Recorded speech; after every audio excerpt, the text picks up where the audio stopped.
বাহিনী চাইলেই চারদিক থেকে একযোগে হামলা করতে পারবে না, বরং শুধুমাত্র সম্মুখভাগ দিয়েই তারা আক্রমণ রচনা করতে পারবে। তবে দক্ষিণ পূর্বে একটি সংকীর্ণ ও খানিকটা নিচু গিরিপথ ছিল, যেখান দিয়ে ঘুরপথ ধরে পেছন থেকে হামলার সুযোগ ছিল।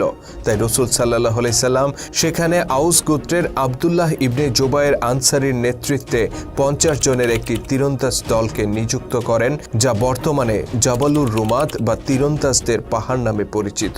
50 জনের এই তীরন্দাজ বাহিনীর প্রতি নির্দেশ ছিল, যুদ্ধের পরিস্থিতি যাই হোক না কেন তারা যেন এই স্থান ত্যাগ না করেন।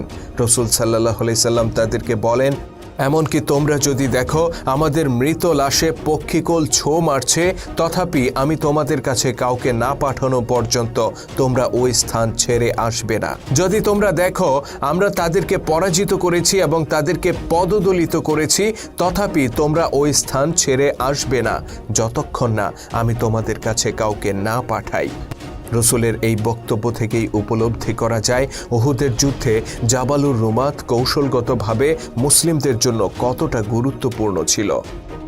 সকল প্রস্তুতি সম্পন্ন করে 3 হিজরির 7 শাওয়াল শনিবার সকালে যুদ্ধ শুরু হয়।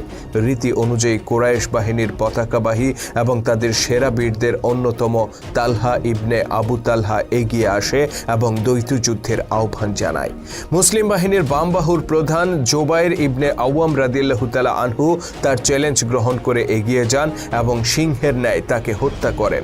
এরপর একে একে আরও 10 থেকে 12 জন কুরাইশ যোদ্ধা এগিয়ে আসে এবং তাদের প্রত্যেকের মৃত্যু হয়। দ্বৈত যুদ্ধে মুসলিমদের এই একতরফা জয় কাফের শিবিরে আতঙ্ক ছড়িয়ে দেয়।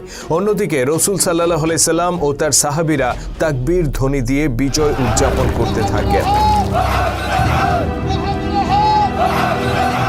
অতঃপর আবু সুফিয়ান তার বাহিনীকে একযোগে হামলা করার নির্দেশ দেয়।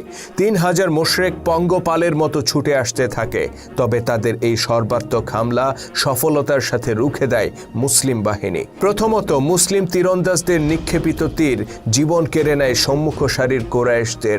অপ্রস্তুত কুরাইশরা এই ঝটিকা তীর বৃষ্টিতে হতচকিত হয়ে পড়ে, আর তাদের বিস্ময়ের ঘোর কাটার আগেই পাল্টা আঘাত করে বসে মুসলিম বাহিনী। আর প্রথম আঘাতেই লাশ পড়তে শুরু করে কুরাইশদের।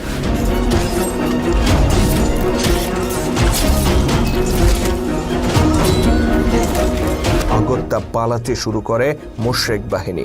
মুসলিমরা তাদেরকে তাড়া করতে থাকেন এবং অগ্রসর হতে হতে কুরাইশদের তাঁবু পর্যন্ত পৌঁছে যান। এদিকে প্রাণ বাঁচাতে কুরাইশরা তাঁবু পেছনে ফেলে বেশ দূরে চলে যায়। যুদ্ধের এই সময়টা পর্যন্ত সবকিছু ছিল মুসলিম বাহিনীর অনুকূলে। তারা বিজয় উদযাপন করতে শুরু করে দেন। কুরাইশদের তাঁবুতে পৌঁছানোর পর যুদ্ধের চেয়ে বরং তারা গনিমত সংগ্রহে মনোযোগী হয়ে পড়েন। কমান্ডাররা তাদের মনোযোগ আকর্ষণের চেষ্টা করেন, কিন্তু সাধারণ যোদ্ধাদেরকে যুদ্ধের মেজাজে ফিরিয়ে আনতে ব্যর্থ হন। এদিকে জাবালুর রুমাতে নিয়োগকৃত তীরন্দাজদের দৃষ্টি চলে যায় গনিমত সংগ্রহের দিকে। তারা ধরেই নেন যুদ্ধ শেষ হয়ে গেছে। কমান্ডার আব্দুল্লাহ ইবনে জুবায়ের রাদিয়াল্লাহু তাআলা আনহুর শত বারণ সত্ত্বেও তাদের অধিকাংশই সেখান থেকে নেমে আসেন এবং গনিমত সংগ্রহে ব্যস্ত হয়ে পড়েন। কমান্ডার সহ মাত্র 10 জনের একটি ছোট্ট দল সেখানে থেকে যান।